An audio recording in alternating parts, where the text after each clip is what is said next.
है कि सोमवार की अगर प्रदोष पड़ती है, बहुत ध्यान से सुनना महाराज, सोमवार की प्रदोष पड़ती है तो शंकर भगवान कैलाश पर निवास करते हैं। मंगलवार की प्रदोष पड़ती है तो शिव काशी में निवास करते हैं। बुधवार की प्रदोष पड़ती है तो शिव रजत भवन में निवास करते हैं। गुरुवार की प्रदोष पड़ती है तो शिव गंगा के स्थल पर निवास करते हैं। शुक्रवार की अगर प्रदोष पड़ती है तो शिव नीलकंठ पर विराजमान होते हैं। शनिवार की अगर प्रदोष पड़ती है तो शिव शमी के वृक्ष के नीचे रहते हैं। और रविवार की जब प्रदोष पड़ती है तो शिव बेलपत्र के पेड़ के नीचे निवास करते हैं। महाराज, ये एकादशी शंकर से कह रही है कि आपका स्थान ये नहीं कि आप कैलाश पर मिले, उस बार को, उस तिथि के दिन, उस अनुकूल।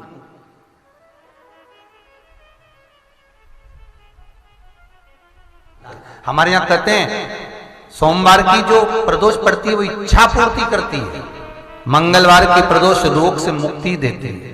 बुधवार की प्रदोष कामना की पूर्ति करती है। गुरुवार की प्रदोष शत्रुओं का नाश करती है। शुक्रवार की प्रदोष सुख और शांति देती है। शनिवार की प्रदोष संतान का सुख देती है। और रविवार की प्रदोष जो काम दुनिया में कोई नहीं कर सकता वो अचूक फल की प्राप्ति रविवार की प्रदोष करा देती है। महाराज, ऐसी प्रदोषों का नियम वर्णन किया चाहिए। भगवान कहते ठीक है, तू थोड़ी देर खड़ी हो। एकादशी सम्मुख खड़ी हुई।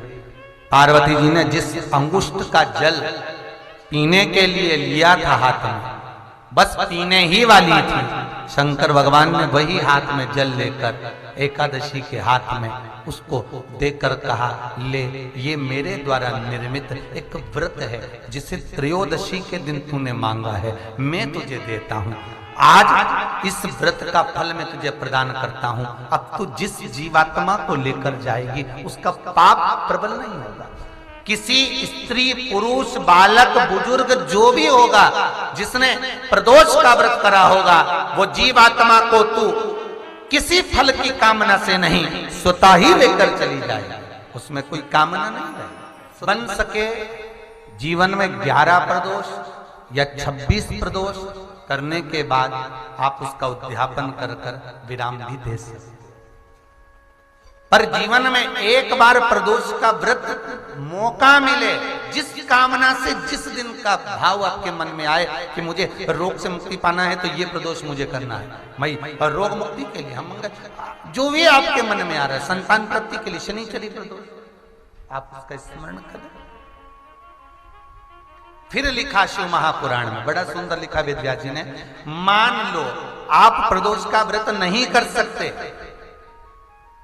आप अगर व्रत नहीं कर सकते तो प्रदोष के दिन, प्रदोष काल में शाम का समय सूर्यास्त का कुछ पल, कुछ घड़ी के पहले से लेकर बाद तक का प्रदोष काल के अंतर्गत आप शंकर जी के मंदिर में जाकर 1 लोटा पानी, 5 बेलपत्र भी अगर समर्पित करते हैं तो संपूर्ण प्रदोष का फल आपके भाग्य में प्रबल हो जाए।